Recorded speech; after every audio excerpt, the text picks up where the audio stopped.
নমস্কাৰ সকলোকে লহৰ কৃষ্ণলৈ স্বাগতম জনাইছোঁ। এই মাহতে আমাৰ প্ৰথম একক মূল্যাংকন অনুষ্ঠিত হ'ব। সেই সপ্তম শ্ৰেণীৰ কোনসমূহ পাঠ আৰু শব্দৰূপ ধাতুৰূপ কি আহিব ভিডিঅ'টিৰ জৰিয়তে তোমালোকক জনাব। এইবাৰ প্ৰথম একক মূল্যাংকনৰ বাবে নিৰ্বাচিত কৰা হৈছে মংগলাচৰণম।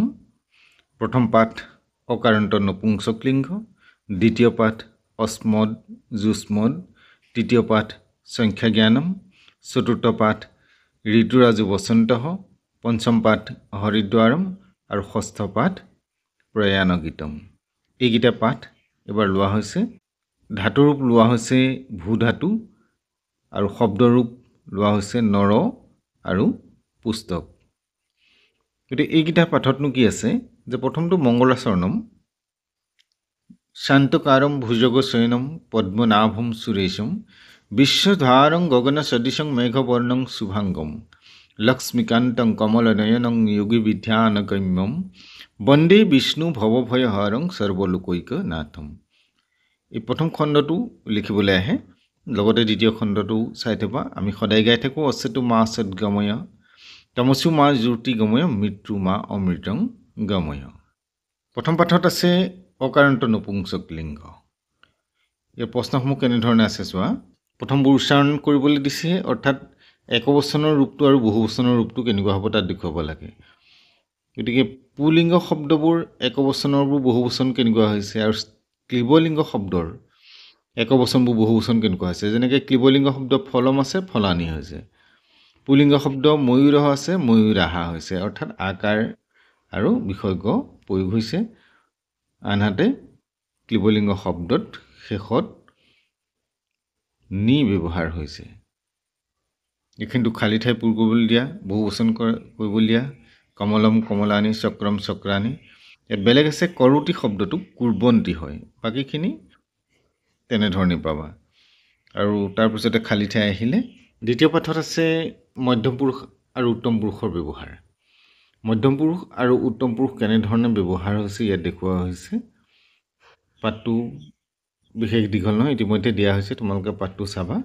উত্তৰখিনি যেনেকৈ অহং চিত্তং পশ্যামি, একং চিত্তং পশ্যামি, তেনেধৰণে হ'ব পাৰে। বয়ম পঠামহ, এনেকুৱা ধৰণে আছে। প্ৰশ্ন উত্তৰ আছে, এইখিনি মিলাবলৈ আহিছে। তাৰপিছতে খালী ঠাই কেনেকৈ দিছে যে তুমি কি কৰিছা, তোমাৰ কাৰ্যসমূহ লিখিব লাগে। অহং পঠামি, অহম বদামি, অহম খায়ামি, খাদামি, অহম গচ্ছামি, অহম নিত্যামি, এনেকুৱা ধৰণৰ বাক্য ব্যৱহাৰ। সংখ্যা জ্ঞান, এই পাঠটো তোমালোকে সংখ্যাটো 1ৰ পৰা 100লৈকে জনাৰ লগতে 1ৰ পৰা 4লৈকে সংখ্যাকেইটা যে লিংগ অনুসৰি আছে সেইটো কথা মনত ৰাখিবলৈ চাবা। পুলিংগ, স্ত্ৰীলিংগ, ক্লিবলিংগত বা নপুংসক লিংগত কেনেধৰণে ব্যৱহাৰ হৈছে। আৰু কেতিয়াবা এনেকুৱা ধৰণেও সংখ্যা এটা দি পেলাই পূৰণাৰ্থক শব্দ লিখা বুলি আহে, তাৰ বাবে এই পূৰণাৰ্থক ঘৰটোও চাবলগীয়া হয়। পচোৱা, চটোৱা, চাটোৱা, আঠোৱা, এনেকুৱা ধৰণৰ। ঠাইখিনিত এই খালী ঠাইখিনিত কি হৈছে যে এক শব্দটো ব্যৱহাৰ কৰিম, এক শব্দটো ব্যৱহাৰ কৰোঁতে এই তাৰ আগৰ শব্দটো যেনেকৈ বিদ্যালয়, পুলিংগ নে স্ত্ৰীলিংগ নে ক্লিবলিংগ। যদি পুলিংগ হৈছে, বিদ্যালয় পুলিংগ শব্দ, গতিকে একহ শব্দটো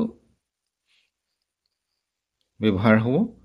অস্মিন বিদ্যালয়, প্ৰমুখং দ্বাৰম, এইটো আচলতে ক্লিবলিংগৰ, সেইকাৰণে ইয়াত হ'ব একম। তেনেকুৱা ধৰণে 3, 4, 2 এই সংখ্যাবোৰ য'ত ব্যৱহাৰ হৈছে তাৰ মূল কৰ্মটো শব্দটো কোন লিংগত আছে সেইটো চাই পেলাই তোমালোকে ব্যৱহাৰ কৰিবা। বাকীখিনি আমি 100লৈকে যদি জানি থওঁ তেতিয়াহ'লে একো দিগদাৰ নহয়, যিকোনো শব্দ আমি ব্যৱহাৰ কৰিব পাৰিম। চতুৰ্থ পাঠত আছে ঋতুৰাজু বসন্ত, বসন্ত ঋতুৰ ওপৰত পাঠটো আছে। তাৰ বাবে আমি একপদেন উত্তৰত আৰু পূৰ্ণ বাক্যানৰ উত্তৰত এটা শব্দত উত্তৰ দিয়া আৰু সম্পূৰ্ণ বাক্যত উত্তৰ দিয়া প্ৰশ্নোত্তৰখিনি চাব লাগিব।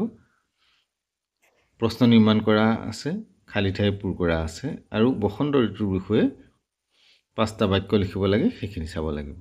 পঞ্চম পাঠত হৰিদ্বাৰম, হৰিদ্বাৰৰ বিষয়ে পাঠটো দিয়া হৈছে। এই প্ৰশ্নখিনি তোমালোকে চাবা।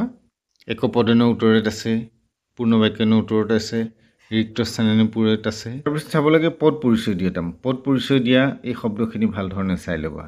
আৰু হৰিদ্বাৰৰ বিষয়ে 5টা বাক্য, এইটো কথা মন কৰিবা যে হৰিদ্বাৰৰ বিষয়ে 5টা বাক্য মনত ৰাখিবলৈ যাওঁতে তোমালোকে যদি হৰিদ্বাৰৰ বিষয়ে প্ৰশ্নখিনি কৰোঁতে সুন্দৰভাৱে 5টা বাক্য প্ৰশ্নোত্তৰ যদি মনত ৰাখি লোৱা, সেই প্ৰশ্নোত্তৰকেইটাই ইয়াত হৰিদ্বাৰৰ বিষয়ে লিখিব পৰা যায়। গতিকে সেইবোৰ কৌশলো অৱলম্বন কৰিবা বুলি মই ভাবিছোঁ।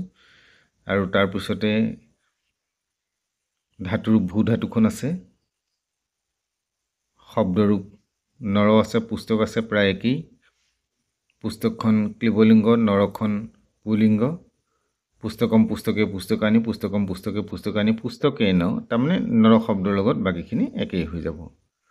গতিকে আজিলৈ ইমানতে সামৰিছোঁ। পৰৱৰ্তী নতুন পাঠ লৈ তোমালোকৰ মাজলৈ আহিম। চেনেলটো চাই থাকিবা আৰু চেনেলটোত যদি নতুন এবাৰ ছাবস্ক্ৰাইব কৰি বেল আইকনটো প্ৰেছ কৰিবা। নমো নমঃ।